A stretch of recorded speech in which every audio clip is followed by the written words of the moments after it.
우리 주변에는 하나님하고는 문제가 없는데 교회 생활에 실패하시는 분들이 더러 있습니다.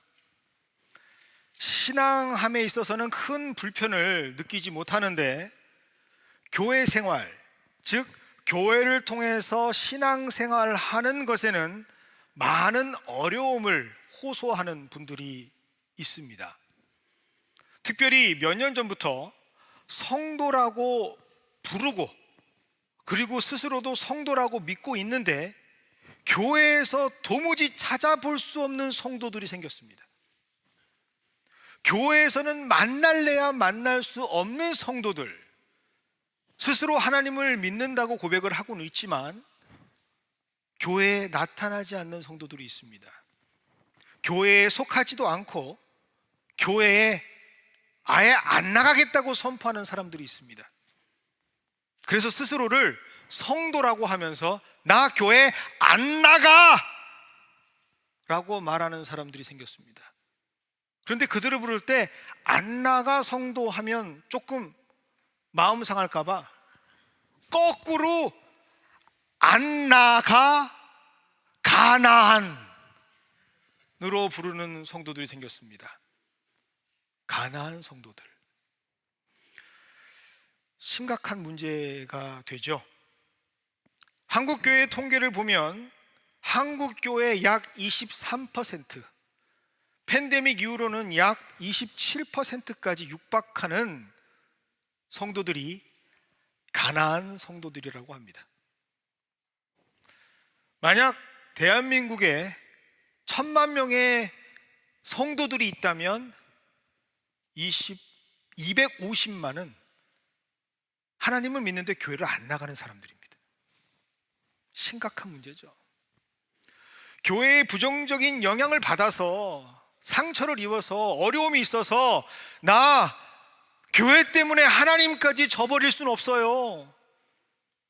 나 하나님은 믿을래요. 근데 교회는 안 나가요. 하는 사람들이 생긴 거죠. 왜 이렇게 많은 사람들이 하나님을 믿는다고 하면서 하나님께서 만드신 그리스도의 몸된 교회는 안 나오려고 할까요? 교회 생활을 불편해하고 부담을 느끼고 심지어 난 안 나가겠어 라고 하는 이 상태를 자랑스럽게 난 그래서 안 나가 라고 말하는 지경에 이르게 됐을까요? 그 이유는 바로 교회를 모르기 때문입니다. 교회를 오해하고 있기 때문입니다. 거의 대부분의 사람들이 교회에 대해서 많은 생각들을 하고 있죠. 교회에 대해서 저 나름대로의 정의를 가지고 있습니다. 하지만 중요한 것은 성경이 교회를 뭐라고 말하는지에 대해서는 관심이 별로 없습니다. 성경에 하나님의 말씀에 교회를 뭐라고 하는지 그 기초, 베이직과 그 근간, 파운데이션이 없으니 교회를 오해하게 됩니다. 그래서 얼마나 안타까운지 몰라요.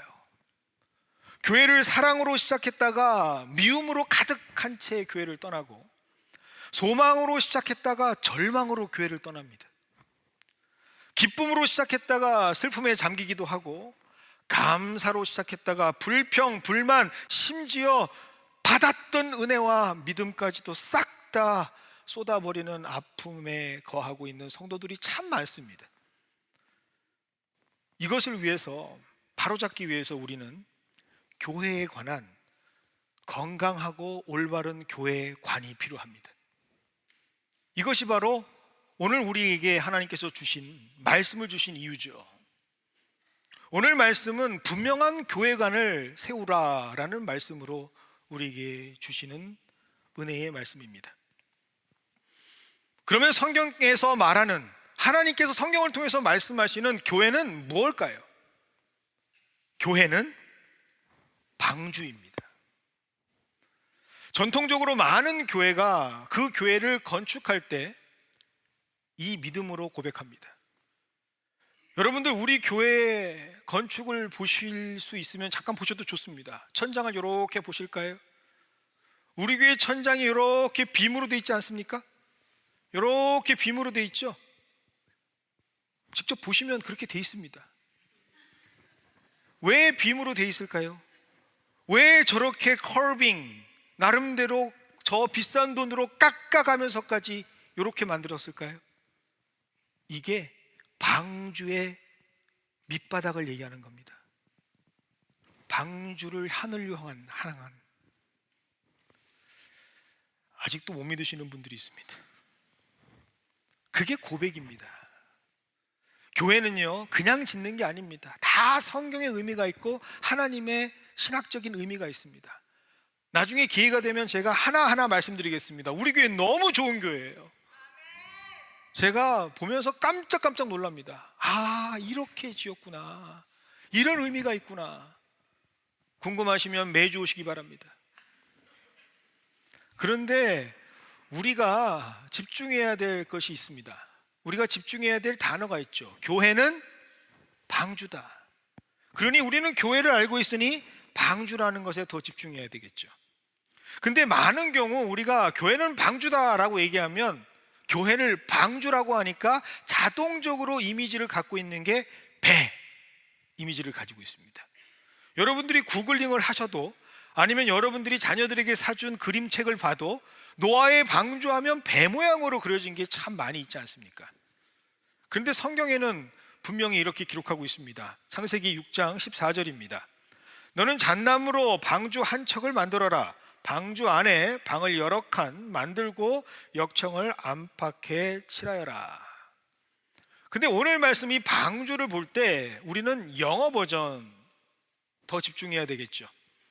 방주인데 뭐라고 기록되어 있습니까? Ark. 알 발음이 좀 괜찮나요? The Ark 라고 기록되어 있습니다. 만약에 방주가 배라면 저기 뭐라고 기록되어야 되겠습니까? 이것도 몰라요. 쉽 아닙니까? 배. 그런데 성경을 보니까 쉽이라고 기록된 게 아니라 뭐라고 기록되어 있어요? Ark. 실제로 이 방주의 모양을 재현했다고 하면서 미국 켄터키주에 테마파크를 만들었습니다. 가보신 분들도 계시죠? 정말 거대하게 만들어 놨습니다. 그런데 그 테마파크의 이름이 뭔지 아십니까? Ark Encounter. Ship Encounter 아닙니다. Ark Encounter라고 기록되어 있습니다. 아마 슬라이드도 돼 있을 텐데 안 보여주시네요. 성경에 이 Ark라고 하는 단어가 또 한 곳 기록되어 있습니다. 어디일까요? 창세기에 기록되어 있고 출애굽기에 기록되어 있습니다. 출애굽기 2장 3절입니다. 그러나 더 이상 숨길 수가 없어서 갈대 상자를 구하다가 역청과 송진을 바르고 아이를 거기에 담아 강가의 갈대 사이에 놓아 두었다. 여기 갈대 상자라고 기록되어 있는 이 갈대 상자, 그 상자가 뭐예요? Ark. 그러면 갈대 상자라고 해석할 수도 있겠지만 갈대 방주라고도 우리가 해석할 수 있겠죠. 요게벳이라고 하는 엄마가 아들 모세를 더 이상 숨길 수가 없습니다. 아이가 너무 커서 그 울음소리도 숨길 수가 없게 됩니다. 그래서 이제는 유일한 그를 살릴 수 있는 방법은 갈대 상자를 만들어서 그 아이를 강가에 떠내 보내는 겁니다. 그때 섰던 갈대 상자, 우리나라 말로 하면 괴가 되겠죠. 박스. 여러분, 왜 이렇게 이 아르크라고 하는 것에 우리가 집중해야 하느냐? 그것은 교회, 방주는 배가 아니기 때문입니다. 여러분, 배와 방주, 배와 상자, 배와 괴를 분명하게 구분짓는 중요한 요인이 있습니다. 그 차이점을 만드는 것이 뭘까요? 바로 추진력과 제어력입니다. 배를 만든 목적이 뭘까요? 배를 만든 목적은 어딘가를 향해서 가기 위해 만든 거 아닙니까? 제가 지금 다른 나라 말하고 있는 거 아니죠? 배를 만든 목적은요, 분명히 어딘가 가기 위한 수단으로 배를 만든 겁니다. 그러면 그쪽에 가기 위해서 뭐가 필요하죠? 추진력이 필요합니다.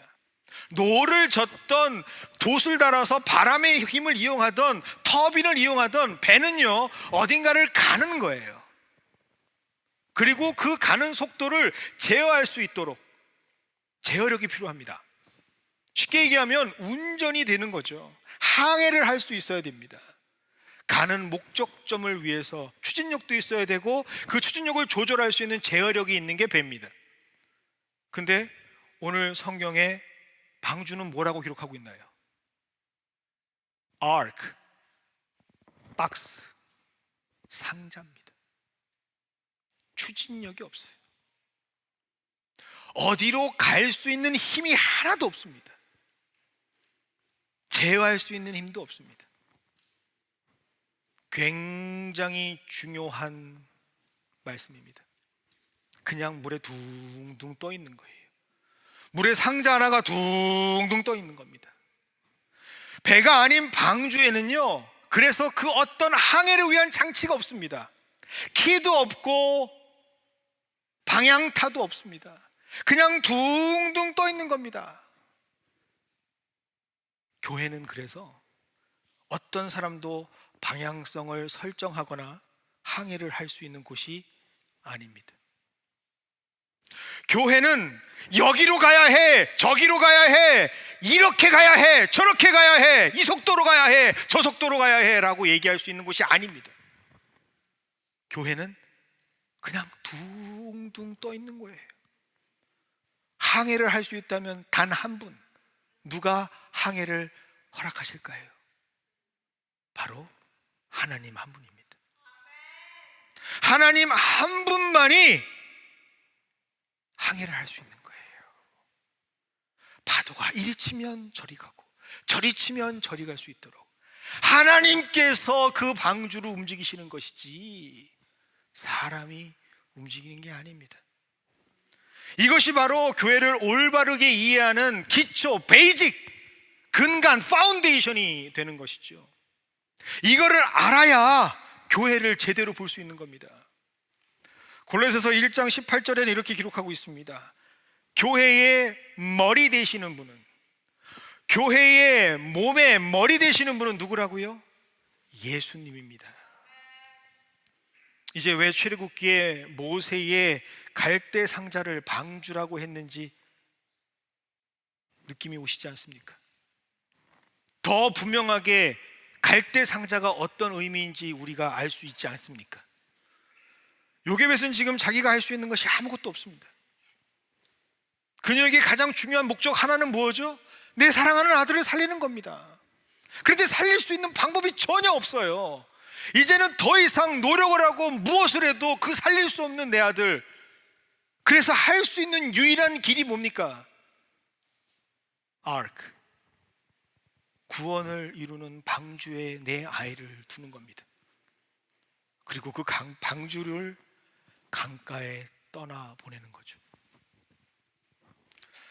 여러분께 추천하는 노래가 있습니다. 찬양 복음성가인데요, 그녀의 심정을 그대로 노래한 찬양입니다. 요게벳의 노래라는 곡입니다. 시간 관계상 알려드리고 들려드릴 수는 없는데 가사는 이렇습니다. 작은 갈대 상자, 물이 새지 않도록 역청과 나무지를 칠하네. 어떤 마음이었을까? 그녀의 두 눈엔 눈물이 흐르고 흘러. 동그란 눈으로 엄마를 보고 있는 아이와 입을 맞추고 상자를 덮고 강가에 띄우며 간절히 기도했겠지. 정처 없이 강물에 흔들흔들 흘려 내려가는 그 상자를 보며 눈을 감아도 보이는 아이의 눈을 맞추며 주저앉아 눈물을 흘렸겠지. 그러나 너의 삶의 참 주인, 너의 참 부모이신 하나님, 그 손에 너의 삶을 맡긴다. 너의 삶의 참 주인, 너를 이끄시는 주, 그 하나님께 너의 삶을 드린다. 아들의 생명을 하나님께 의지하고 맡겨드리며 그의 인생의 주인 되어주시는 분, 바로 그 하나님께서 방향타를 맡으실 거라고 하는 믿음과 확신, 하나님께서 구원하실 거라고 하는 확신, 믿음, 그렇게 그 자리를 내어드리는 것이 바로 교회입니다. 어디로 가야 할지 알지 못해서 답답하고 능력 없어 보이죠. 파도가 이리 치면 저리 치면 이리 그렇게 무능하고 무능해 보이고 무력해 보이지만 그게 바로 교회의 모습입니다. 그리고 그런 모습에서 하나님께서 주인 되어 주셔서 그 갈 곳을 이끌어 가시는 곳, 그게 바로 교회입니다. 그래서 하나님께서는 그 구원선의 선장이 되어 주시죠. 저는 좋은 학교들을 많이 나왔습니다. 알고 계시죠? 나름 공부 잘했다는 거. 이래봬도 수제 소리도 들었던 경력이 있습니다. 그런데 제가 제일 좋은 학교를 나왔습니다. 어딜까요? 주일학교입니다. 저는 주일학교에서 썬데이 스쿨에서 인생의 거의 구할을 다 배웠습니다. 그리고 신앙을 거기서 배웠습니다. 근데 지금까지도 기억하는, 정말 오늘 말씀에 딱 맞는 노래도 기억합니다. 한번 해볼까요? 나는 구원 방주 올라타고서 하늘나라 가지요. 험한 시험 물결 달려들어도 전혀 겁내지 않죠. 뱃삭 필요 없어요. 주님 선장 되시니 나는 염려 없어요. 뿌뿌. 나는 구원 방주 올라타고서 하늘나라 가지요.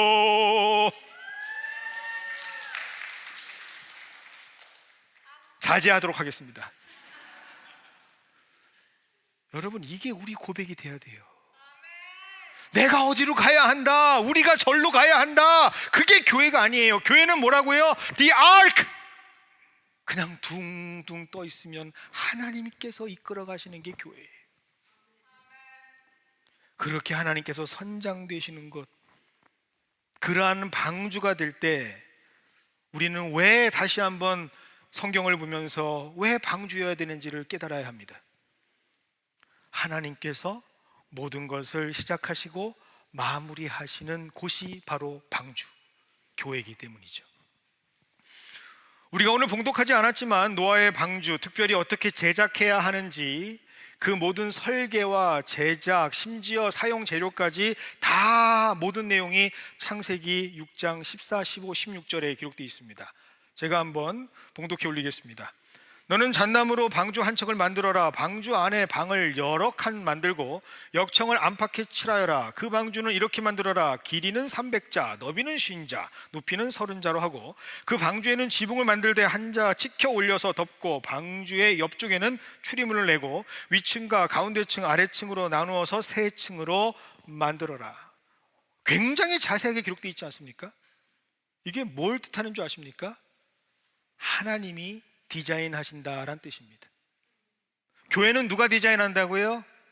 하나님이 디자인하십니다.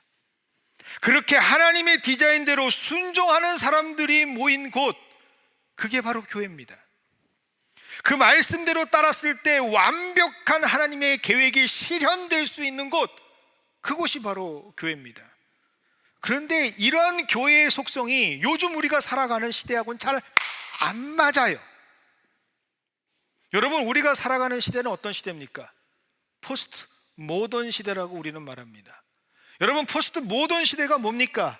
캐논, 분명한 기준, 변하지 않는 진리가 사라진 시대가 바로 포스트 모더니즘 사회입니다. 기존에 믿고 있었던 모든 기준은, 절대 가치들은 다 의심하고 부정하면서 다양한 사회, 다양한 의견, 생각들이 공존하는 시대가 바로 지금의 포스트 모던 시대입니다. 그래야 새로운 가치, 그래야 새로운 가능성으로 혁신을 이루고 또 다른 기준으로 만들고 발전할 수 있다고 믿기 때문이죠. 모두의 의견이 존중되어지는 사회, 우리가 살고 있는 사회 아닙니까? 존중받아야 마땅한 사회라고 생각합니다. 그래서 이런 사회에서는요, 가장 인기 있는 스타일이 어떤 스타일인 줄 아십니까? 황희정승 스타일. 뭐라고 하면 너도 맞다, 저쪽에서도 뭐라 그러면 그 말도 맞구나. 기준이 없어요. 다 맞아. 너도 맞고 나도 맞고 우리 모두 맞아. 그럼 어디로 가야 합니까? 이러한 사회에 살다 보니 내가 주장하고 내가 생각하는 것들을 피력했을 때 그것이 수용이 안 되면, 그것이 적용이 안 되면 자신의 생각이나 의견이 묵살당했다고 생각을 합니다.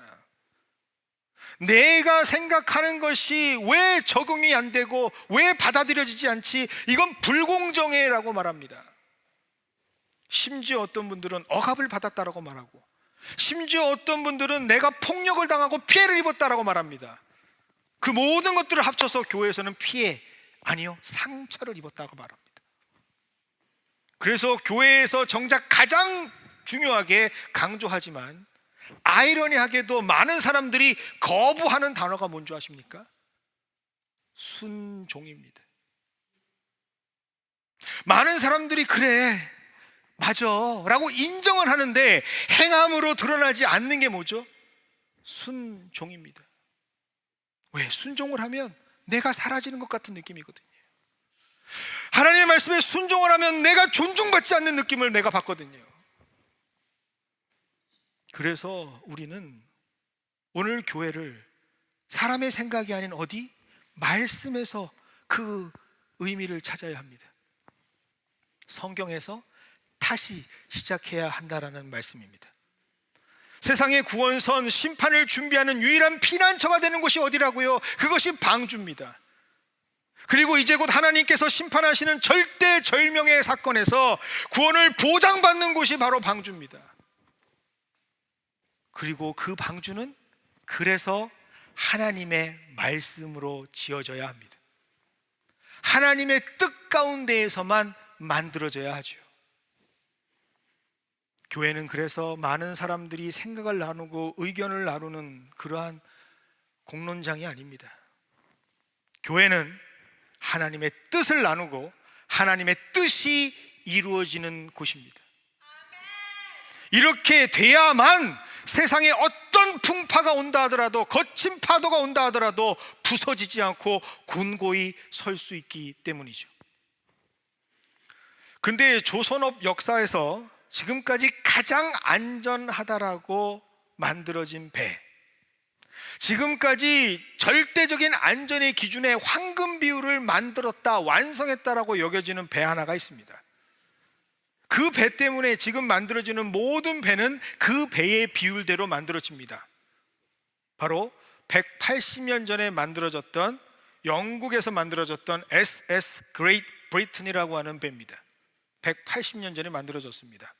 이 배의 길이는 98.15m, 너비는 15.54m, 높이가 9.76m입니다.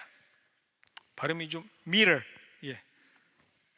근데 배의 길이는요, 너비에 비해서 대략 6배입니다. 그리고 배의 길이는요, 높이에 비해서 10배가 됩니다. 장광고라고 하거든요. 옛날 성경에는 비율이 아주 기가 막힙니다.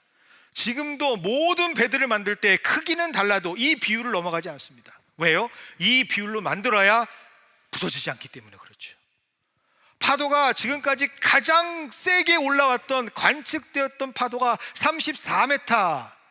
지금 우리가 본다면 10층 높이 정도의 건물, 아파트 높이의 파도가 와도 이 비율이면 견뎌낼 수 있다고 합니다. 그런데 중요한 사실은 오늘 기록된 방주의 비율이 어떤 비율로 기록되어 있는지 보시면 깜짝 놀랍니다. 길이가 너비의 정확히 6배고요, 높이의 10배입니다. 1843년에서야 그로 비로소 과학적으로 증명되었다고 하는 그 황금 비율을 하나님께서는 창세기에, 그것도 아브라함, 야곱, 이삭 족장시대 이전의 전 역사에 기록되어 놓았던 사실, 어마어마한 하나님의 지혜 아닙니까? 이렇게 교회는 하나님의 말씀으로 하나님께서 임하시는 계획과 디자인에 온전히 하나님의 뜻으로 순종하는 자들이 만들 때 부서지지 않고 견고히 설 수 있다는 것이죠. 또 우리가 이 방주를 분명히 알아야 할 이유가 오늘 본문 말씀 7장 2절에 기록되어 있습니다. 모든 정결한 짐승은 수컷과 암컷으로 7쌍씩, 그리고 부정한 짐승은 수컷과 암컷으로 2쌍씩 내가 데리고 가거라. 오늘 만약 성경에 있는 분들은 동그라미를 좀 치셨으면 좋겠습니다. 어디에? 내가, 네가 데리고 가거라. 노아의 방주에는 수많은 짐승들이 구원을 받습니다. 각기 종류의 짐승들이 구원을 받죠. 심지어 7장 14절과 15절에는 이렇게 기록하고 있습니다. 그들과 함께 모든 들짐승이 그 종류대로, 모든 집짐승이 그 종류대로, 땅 위에 기다리는 길짐승이 그 종류대로, 날개 달린 모든 날짐승이 그 종류대로 방주에 들어갔다. 살과 피를 지닌 살아 숨쉬는 모든 것들이 둘씩 노아에게 와서 방주로 들어갔다. 그런데 중요한 사실은요, 모든 짐승들이 다 들어갔는데 잘 들으셔야 합니다. 그 중에 정결한 짐승도 있고 부정한 짐승도 있다라는 사실입니다. 방주에는 좋은 동물, 정결한 동물, 순수한 동물, 깨끗한 동물만 들어가는 게 아니라는 사실이죠.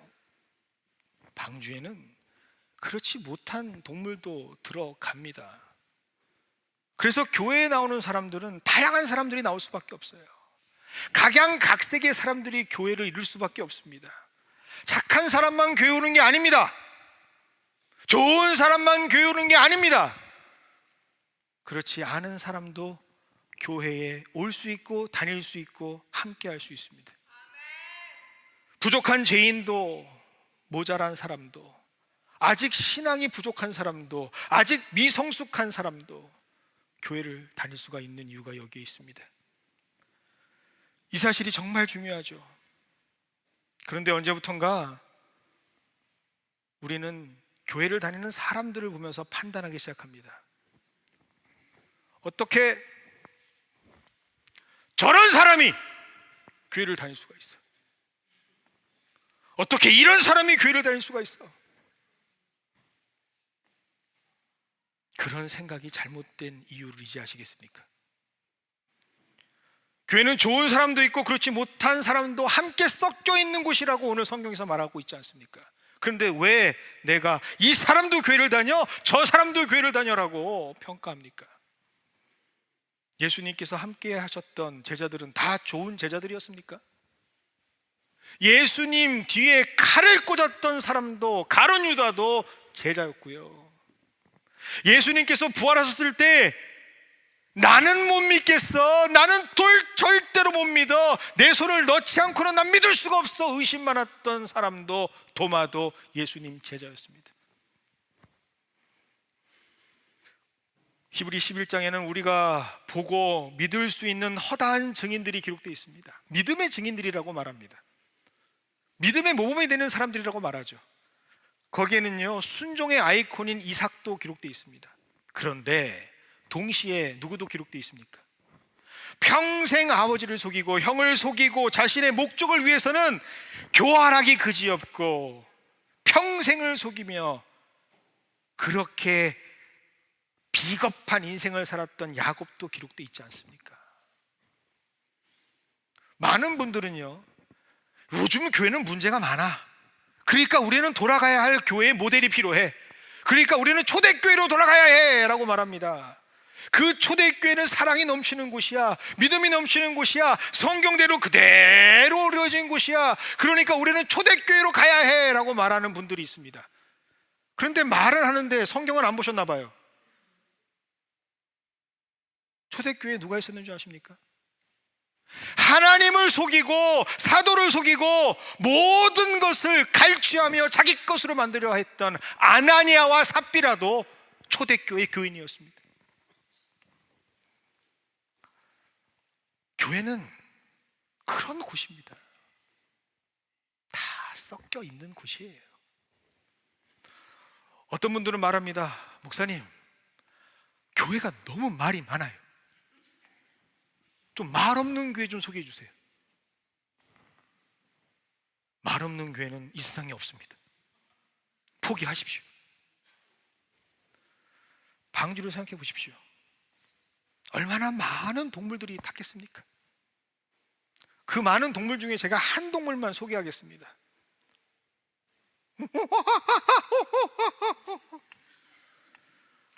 얼마나 말이 많겠습니까? 와, 야옹, 엄청 말이 많겠죠. 한 종류만 해도. 어흥, 야홍, 낄낄, 꿍꿍. 원래 방주라는 곳이 시끄러운 곳입니다. 그리고 그 동물들이 하는 일이 뭐겠습니까? 제가 우리 2부에 오신 분들은 고상한 분들이니까 고상하게 말씀드릴게요. 쳐 드시는 것밖에 안 해요. 그리고 배출만 합니다. 얼마나 어려운 곳입니까? 그게 어디라고요? 교회입니다. 이 사실을 알지 못하는 분들이 교회를 보면서 시험에 드는 거예요. 어떻게 저런 사람이다뇨? 어떻게 저런 사람은 맨날 일만 만들어? 저 사람 맨날 분열만 만들어? 저 사람 맨날 오물덩이야. 맨날 저렇게 문제만 일으켜. 야, 나 같으면은 하나님 안 믿어도 너보단 잘 살겠다. 미안한 얘기인데, 가정교육만 잘 받았어도 너처럼 살진 않아. 어떻게 사람한테 그렇게 얘기를 해? 어떻게 그런 단어를 써? 어떻게 자기 성격대로 해? 교회 아닌 밖에 나가봐. 매너 좋은 사람 많잖아. 왜 저 사람만도 못하게 살아? 교회를 다닌다면서. 나는 당신 같은 사람하고 이 같은 공간에서 들숨과 날숨을 나누는 것도 난 수치스러워. 내가 어떻게 저런 사람들과 함께 같은 부류로 그렇게 상종을 할 수 있어? 난 교회 안 다녀. 교회는 천사처럼 선한 사람들만 다녀야 한다라고 하는 사람들이 있습니다. 그런 사람들이 자꾸 사람들을 판단하는 거죠. 야, 저 사람 보니까 경건한 척은 엄청 잘해. 예배 때 손을 엄청 잘 올려. 저 하늘 끝까지. 근데 사는 걸 보니까 별로야.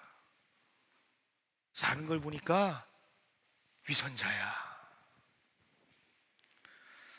어떻게 저런 사람이 교회를 다녀? 난 아닌 것 같아. 저희 아버님도 목회를 하셨습니다. 저희 형도 목사고, 심지어 장인어른도 목사고, 장인어른의 아버지도 목사입니다. 가족이 다 목사예요. 가정 예배를 드리면 저의 순서는 없습니다. 목사가 인정받지 못하는 가정교회. 근데요, 제 주변에 다 목사 자녀들이거든요. 친구들이 다 목사 자녀들입니다. 근데 가슴 아픈 게 뭔지 아십니까? 대부분이 교회를 안 다닙니다. 왠지 아십니까? 아버지가 교회에서는 어마어마하게 대단한 모습으로 보였거든요. 할렐루야. 기도하십시오. 사랑하시기 바랍니다. 아멘. 그런데 집에 가면 자녀들한테 이놈의 새끼, 이놈의 녀석, 그러니 위선자라는 거예요. 교회에서는 집사님들한테 어머 예쁘세요 그러면서 다른 사람들한테는 와, 나는 저런 사람, 난 저렇게 위선적으로 살지 않겠어. 나는 저런 위선의 모습으로 교회라는 곳을 갈 수 없어. 차라리 교회를 안 가고 하나님 앞에 정직하게 살겠어. 그러다 보니 하나님을 믿는다고 하면서 교회를 안 나와요. 얼마나 가슴이 아픈지 모릅니다. 그분들이 정말 좋은 분들이거든요. 정말 법 없이도 살 사람들이거든요. 거의 대부분 제 친구들은요, 정말 선하디 선한 사람들이고 착하기 착한 사람들이었습니다. 근데 왜 교회를 안 나오냐? 그 모습 때문에 그래요. 교회를 오해하고 있기 때문에, 교회를 알지 못하기 때문에. 교회는 원래 그런 곳입니다. 정한 사람도 있지만 부정한 사람도 다니는 곳. 예수님께서 뭐라고 말씀하십니까? 죄 있는 자는 다 내게로 오라 라고 말씀하시지 않습니까? 우리들도 다 죄인이었습니다. 아니, 지금도 죄인이잖아요. 나도 죄인입니다. 그런데 누가 누굴 보고 부정하다, 정하다라고 말할 수 있겠습니까? 언제부턴지 교회가 이럴 수 있냐고, 어떻게 교회가 썩어빠져 악취가 나고 시끄럽고 견딜 수 없어서 나는 이 교회를 탈출하겠다고 말하는 사람들이 많아지고 있는 세상. 과연 하나님께서 그 모습 보시면서 기뻐하실까요? 내가 정말 좋은 교회를 찾아가리라, 그런 교회가 있을까요? 오늘 본문 7장 1절 말씀입니다. 주님께서 노아에게 말씀하셨다. 내가 보니 이 세상에 의로운 사람이라고는 너밖에 없구나. 너는 식구들을 다 데리고 방주로 들어가거라.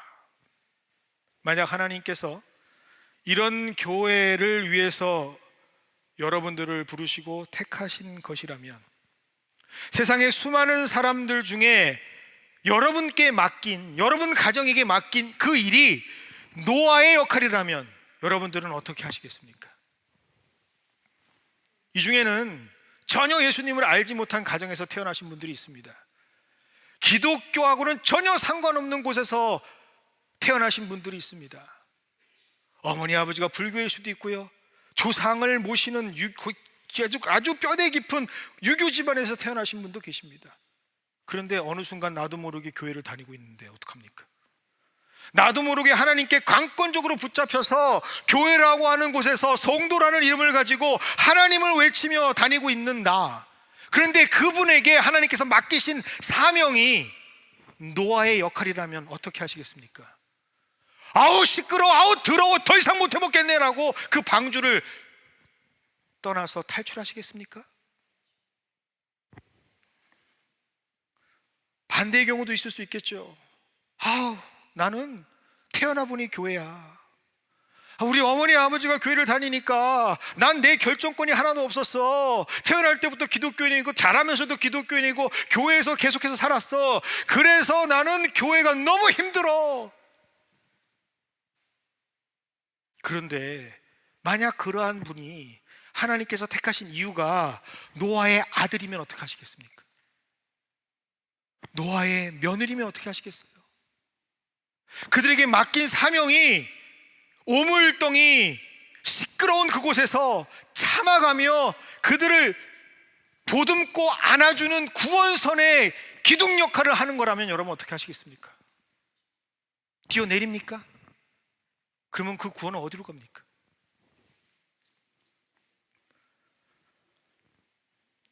성경은 교회를 그리스도의 몸이라고도 가르칩니다. 우리를 몸의 지체라고 가르칩니다. 그런데 몸의 지체라고 하면 많은 교회에서 손, 발에 대한 이야기를 많이 합니다. 그런데 지체가 손, 발밖에 없나요? 굉장히 어려운 질문인가요? 눈도 있고 코도 있고 입도 있고 다 있지 않습니까? 자, 그런데 만약에 여러분들에게 맡긴 하나님의 사명이, 여러분이 교회에 나오기 위해서 하나님께서 맡겨주신 여러분의 본분이, 하나님께서 여러분에게 계획하시는 하나님의 비전이, 그 기능이 만약 심장이라면 여러분 어떻게 하시겠습니까? 너무 많이 뛰었어. 이제 그만 뛰려고. 나 교회에서 맨날 나만 오래. 나만 이래. 나만 뛰어. 그러면 여러분 어떻게 하시겠습니까? 너무 많이 뛰었으니까 이제 그만 뛸라요. 그러면 교회는 어떻게 되겠습니까? 여러분의 기능이, 여러분이 지체된 그 목적이 하나님께서 간이라고 하는 것에 만들어 주셨으면 여러분 어떻게 하시겠어요? 왜 맨날 나한테는 이상한 욕하는 사람만 와? 몸에 독소들만 나한테 꼬여. 맨날 힘들다, 괴롭다, 어렵다, 눈물만 찔찔 짜고 분노만 일으키는 그런 사람들만 나한테 와. 나는 그럼 어디다가 그런 하소연을 해? 그러면서 저 목양실에 오셔서, 목사님, 난 그만할라요. 나도 못해 먹겠어. 그리고 그 간의 역할을 그만두시면